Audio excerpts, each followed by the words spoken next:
दहेज कभी खुशियों की गारंटी नहीं दे सकता।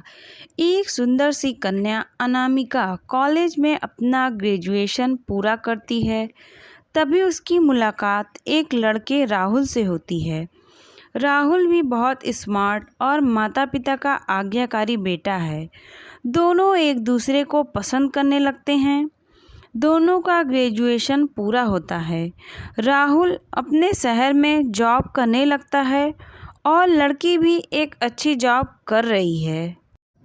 दोनों ने निर्णय लिया कि अब माता पिता से शादी की बात करने का वक्त आ गया है।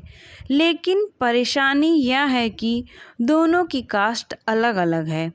अनामिका ब्राह्मण है और राहुल राजपूत। राहुल के समाज में दहेज बहुत ज़रूरी है, जो कि नकद में होता है। उसके अलावा कई तरह के गिफ्ट्स और गहने की भी मांग की जाती है। राहुल ने अनामिका को यह स्थिति स्पष्ट की और कहा, घर वालों को मनाओ। अगर तुम सभी मांगे पूरी करवाती हो तो मेरे माता पिता तुम्हें पलकों पर बैठाएंगे। अनामिका ने अपने माता पिता से यह बात कही। अनामिका के माता पिता को यह बात पसंद नहीं थी, पर अनामिका की जिद थी कि अगर मुझे दहेज दोगे तो मेरी इज्जत बढ़ेगी। अनामिका के माता पिता सक्षम भी थे।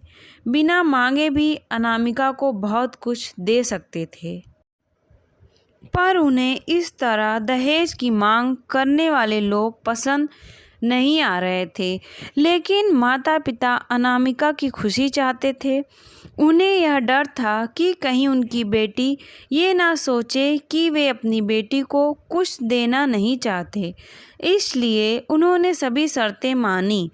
शादी में राहुल को कार, फ्लैट, फर्नीचर के साथ 50 लाख नकद दिए गए। साथ ही अनामिका को गहने भी दिए गए और सभी रिश्तेदारों को गिफ्ट्स और कपड़े भी दिए। शादी बहुत धूमधाम से की गई, कोई कमी नहीं छोड़ी गई। अनामिका को मन ही मन यह गुमान था कि कास्ट अलग होने के बावजूद माता पिता ने उसकी शादी ससुराल के हिसाब से की है। अनामिका को विश्वास था कि उसे बेटी बनाकर रखा जाएगा। उसे वही प्यार दिया जाएगा जो उसके माता पिता ने दिया, क्योंकि उसने अपने ससुराल का मान रखा है। अनामिका ने अपने घर से ससुराल विदा ली। ब्राह्मण कन्या राजपूत घर की बहू बनी। ससुराल में बहुत ज़्यादा पर्दा प्रथा थी। बहू को मनचाहा खाने तक की स्वतंत्रता नहीं थी। कितनी भी भूख क्यों ना हो, घर की बहू सबके खाने के बाद ही खाएगी। यहाँ तक कि उसे घर के पुरुषों के सामने बैठने तक की इजाज़त नहीं थी। अनामिका ने इस बात पर ऐतराज़ दिखाया, पर उसकी किसी ने न सुनी। राहुल ने भी यह बोलकर मुँह फेर लिया कि यह तो परंपरा है। अनामिका को जो गुमान था वो धरा के धरा रह गया। उसे अपने माता पिता की बात याद आई। जब उन्होंने समझाया था तो वह उनसे बहुत लड़ी थी। उसने ससुराल में बात करने का फैसला किया। अनामिका ने अपने सास, ससुर और पति से बात की, लेकिन उन्होंने नहीं सुनी और उसे बहुत बेरहमी से पीटा गया।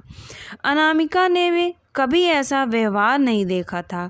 उसे जिस लाए हुए दहेज पर घमंड था वह चूर चूर हो गया था। अनामिका को माता पिता से बात करने में भी शर्म महसूस हो रही थी और इसी कशमकश में एक दिन अनामिका ने अपने आप को ख़त्म कर दिया। माता पिता को जब यह पता चला तो उन्हें अपनी गलती का एहसास हुआ कि वक्त रहते समझा होता तो बेटी साथ होती। जो लोग दहेज पर बेटे की शादी करते हैं उनकी सोच हर तरह से छोटी होती है। जो बेटे को नीलाम कर सकते हैं वो किसी और की बेटी को कैसे अपनी बेटी बना सकते हैं। दहेज कभी खुशियों की चाबी नहीं बन सकता। यह बात सभी को समझनी होगी। इस दहेज प्रथा की कहानी में आपने पढ़ा होगा कि माता पिता ही नहीं, लड़के की सोच भी दहेज को सपोर्ट कर रही थी। कई बार लड़कियों को दहेज का गुमान हो जाता है। पर जो लोग लोभी होते हैं वो कभी अच्छे नहीं हो सकते।